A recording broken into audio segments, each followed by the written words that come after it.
Pahimangno sa mga motorista, may parte sa Tudtod Street sa Barangay Mabolo, dakbayan sa Sugbo, ang dili kaagian karon sa mga sakyanan. Tungod kini sa sunod-sunod nga pagkatumba sa mga poste sa kuryente ug mga utilities kaganihang buntag. Unsay nakaingon ato kining siren sa report ni Nico Sereno.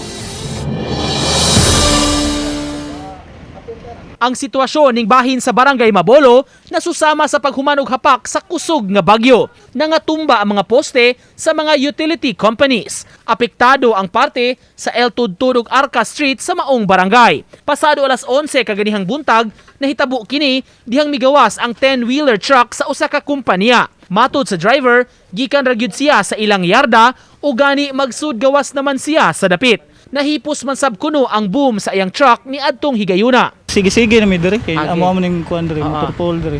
Yarda ninyo. Unsa natabo ka ganiya sa usa man nang bantayan? Pagtumba na ni hunong ko pagtumba na yung kuan poste. Oo.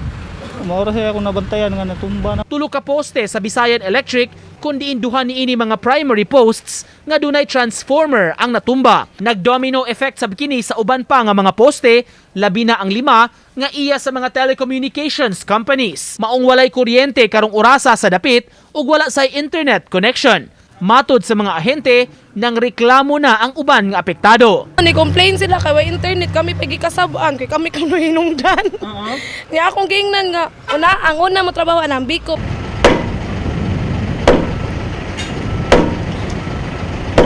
Padayon na hinuon nga giayo sa subcontractor sa Visayan Electric ang danyos.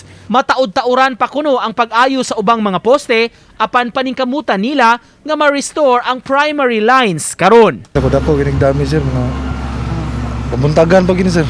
Usa makasiga ang kuan. Pero kaning uban madugay pag gini sir kaning mga telco. Uban ni Godfrey Relien, Nico Sereno, Balitang Bisdak.